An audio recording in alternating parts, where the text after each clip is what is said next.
So today I talk about the Nathaniel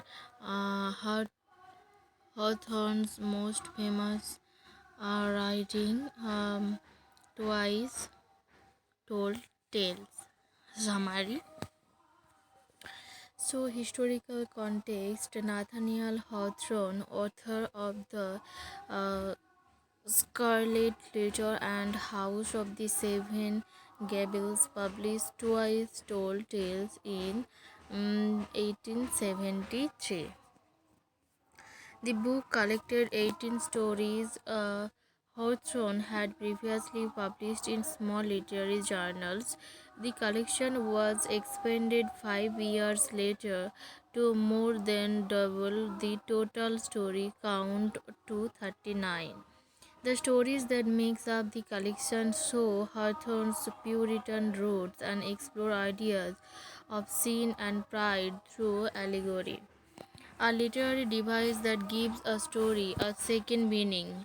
Hawthorne, Hawthorne's contemporaries Poe and Longfellow praised the book, which was also named 1873's book of the year selection of from Twice Told Tales by Nathaniel Hawthorne.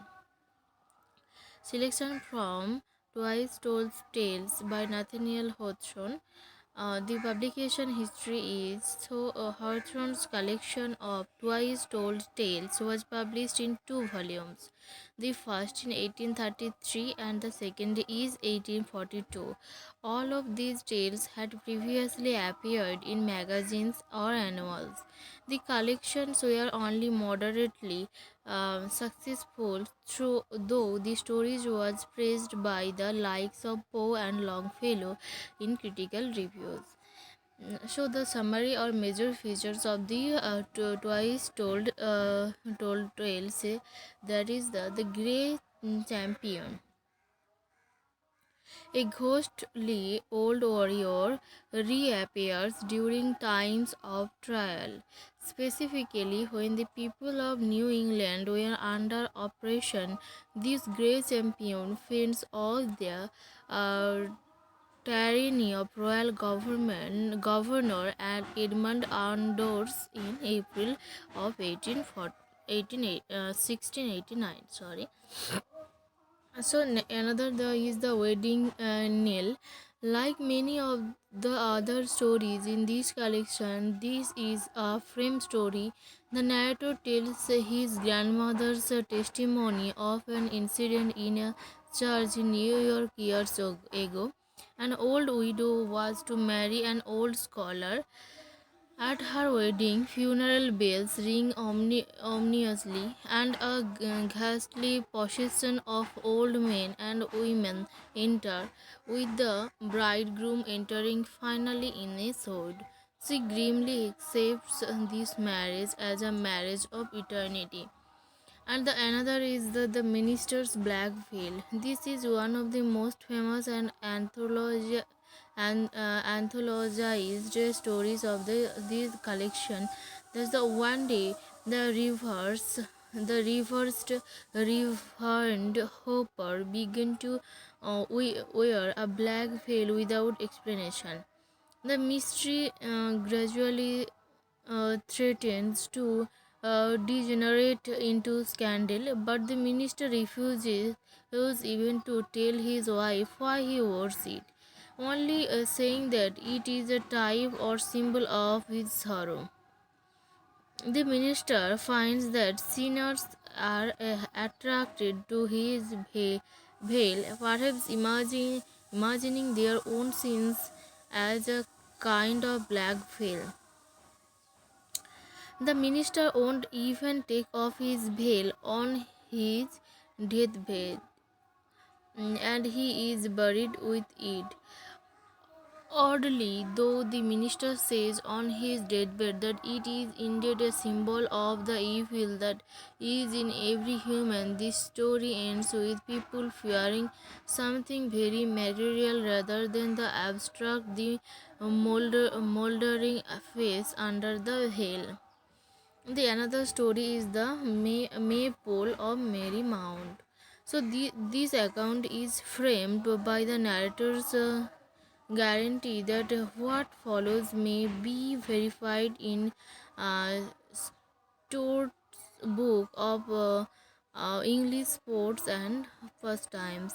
The narrator proceeds to describe a scene of the Maypole celebration in the New England colony. A lord and lady of the Maypole are crowned, and all are happy. Suddenly, though, care and sorrow enters. Care and sorrow enters into the countenance of the couple because they truly loved. Here a historical account of the Puritan settlers and the Marymount colonists interrupt.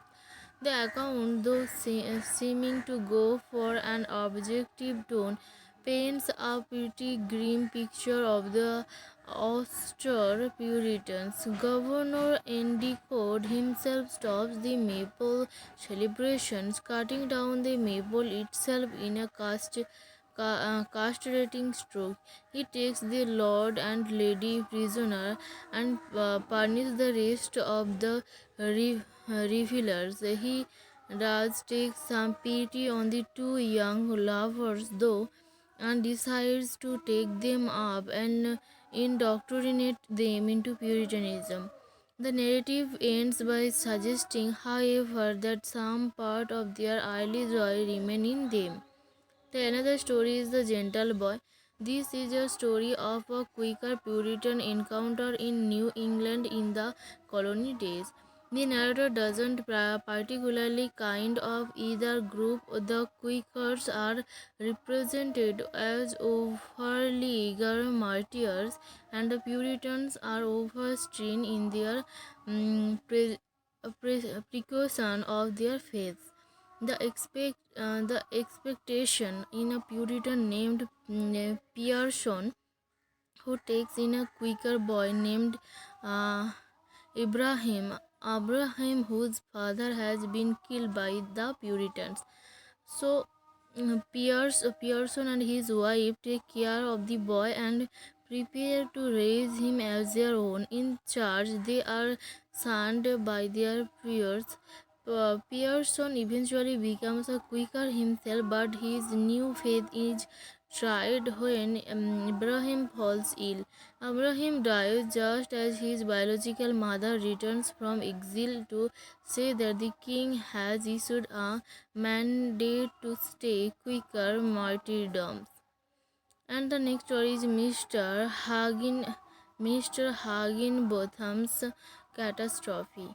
So this is a markedly more comical story than most, in which a tobacco peddler spreads a rumor that he hears from a traveler on the road of Mr. Higginbotham has been hanged. It turns out that Higginbotham is not dead. However, there are several men that still seem to co- uh, cor- corroborate the Higginbotham has in fact been hanged.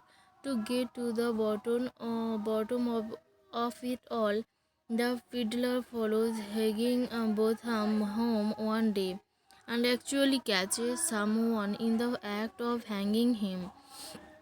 The mystery is solved. Three men plotted hanging Botham's robbery and murder, but two of them delayed the act because they lost their courage. The peddler had run into both of these men. The third he caught in the act. And the another story is Wakefield. This is one of the more formally interesting stories. The entire plot is told in the first paragraph. Basically, a man in London leaves his new wife lives next door to her undiscovered for 20 years, and then finally returns and lives out the rest of his life as a loving spouse. Um, spouse. The narrator uses this story to construct a speculation as to what happened. The speculation is that Wakefield didn't plan his long absence, that one day he just tore off left and then got used to blending into the London crowd. Similarly, the narrator doesn't think that Wakefield's return was premeditated. If there is any sort of moral that the narrator offers, it is this: amid this seeming confusion of our mysterious world, individuals are so nicely adjusted to a stream and the systems to one another and to a whole, that by stepping outside for a moment, a man exposes himself to a fearful risk of losing his place forever. The another story is the great carbon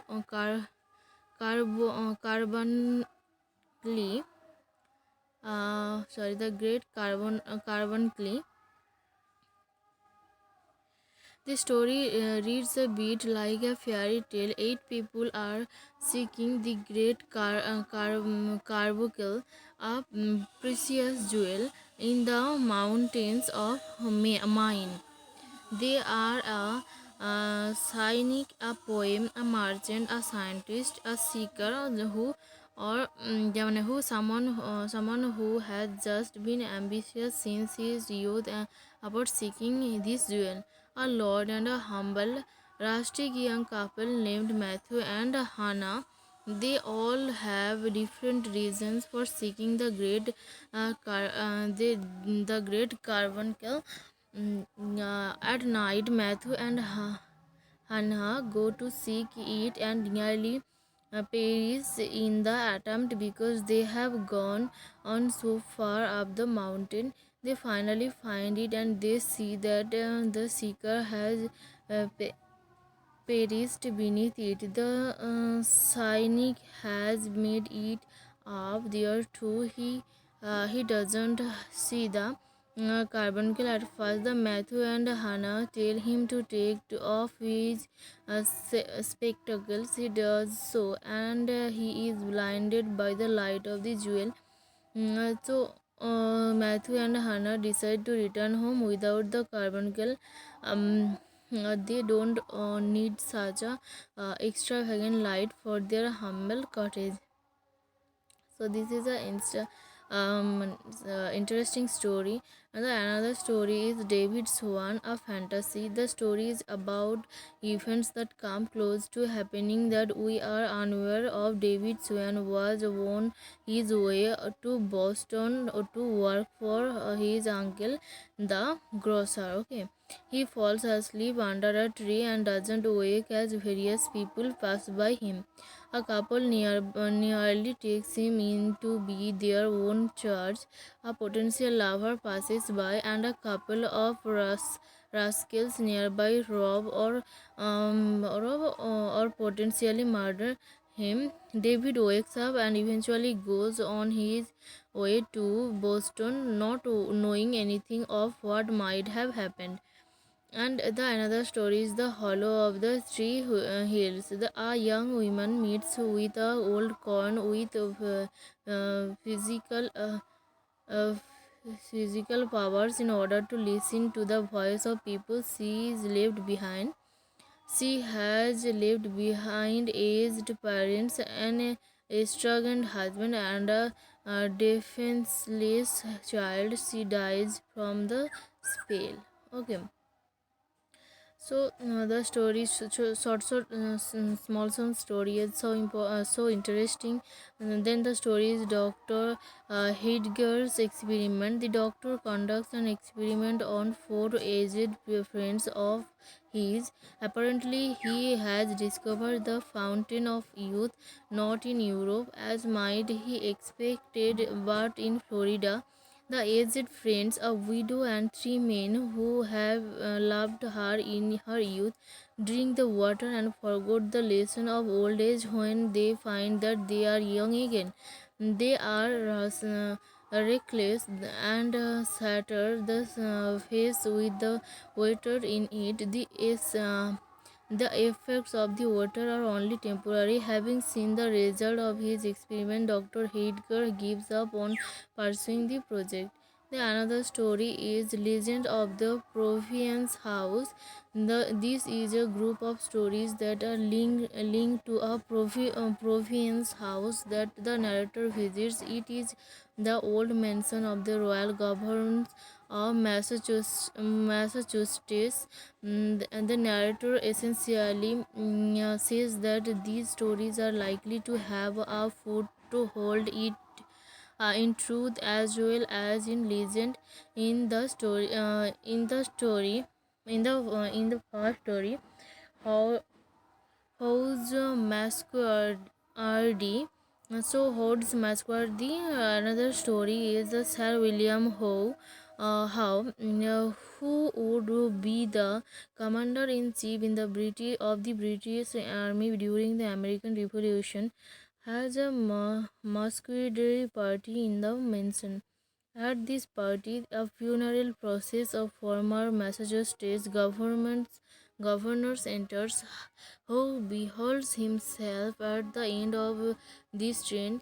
The legend says that on the anniversary of the British loss of to power, this ghost frequently the Proviance house. The another story is Edmund Ralph's portrait is framed as an account of one Mr. Bella Tiffany, whom the narrator encounters. The Lieutenant Government Hutchinson makes the mistake of not listening to his nicest warning that the portrait of Edmund Randolph hanging in the Providence House registered the man's agony of having done evil against the people. He decided to sign an order to allow British troops to occupy the Castle William. Years later, Hutchinson is said to have died with the same frenzied look on his face that the portrait of Edmund Randolph revealed. And another story is Lady Eleanor's Mentley. Lady Eleanor's Mentley is about the haughty Lady Eleanor, who arrives to live at the Provincial's house because she is the relative of one Colonel South who lived there.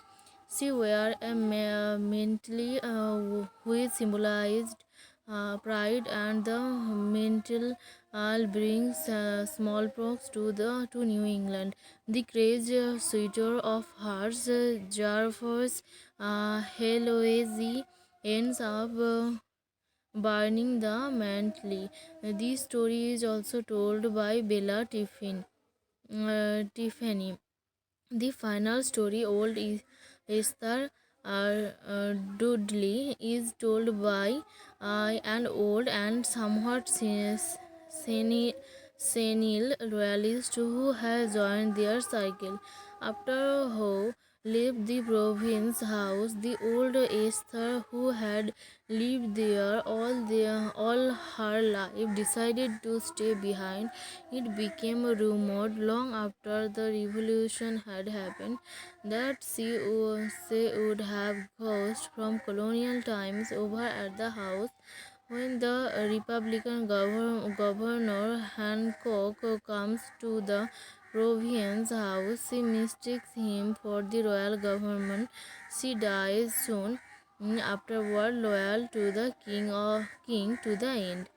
The ambitious guest. So, this is the harrowing tale of a family living in the mountains of Maine. They are so as rustic and happy until an ambitious guest, a young man who dreams about doing a thing worthy of a commemorative mountain, comes to seek shelter. He inspired the members of the family to also desire more.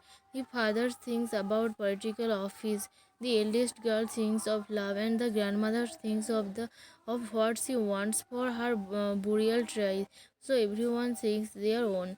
A landslide rolls down the mountain and obliterates them all. The another story is Peter Goldthwaite's treasure. A reckless speculator named Peter Goldthwaite believes that there is gold hidden under this house by an old relative of his. Peter lives with an old housekeeper named Tabitha. Peter tears apart the house, confident that he will find something. He finds nothing but old, devalued currency. He is rescued by his partner, John Brown, who offers to buy his property and to put them up at nearby place in the meantime. And the another story is Shaker Bridal. So much like the stories of the religious sects, the narrative offers a critical account to suckers. A woman and a man have been too poor to marry, even though they are in love. Instead, the two decided to commit their lives to leading the sucker community together. As the sucker elder dies and passes on his authority to these two other members of the community, are spectacle and are afraid that these two will submit to carnal desires. The man Adam vows at length that he will not. But Martha, the woman, is too in touch with her own real feeling to venture more than a quick response. This story points out the hypocrisy of the Sakar men who had a libertine past and require strict sexual mores of others. So now the critical approaches or analysis is the importance of creating American historical myths cannot be too much emphasized in any discussion of this collection. The story frames the linking of stories to specific places. The emphasis on passages of time all contribute to the sense that Hawthorne is deliberately making up American historical myths. America has its own myths separate from Europe, and though these myths are centered in New England, which function in Hawthorne's stories as a kind of scared and mysterious originary place. It is clear from moves like locating the Fountain of Youth in Florida in Dr. Heidegger's experiment that Hawthorne means to create national and not just local myth. Even the title Twice Told Tales signals retelling and the passing down of stories. Publication in different serials and annuals renders these short stories rancid story and fragmented. Twice Tales Twice Told Tales regroups them into a unified body of American myth to the passed down throughout the generation. So that's all for today.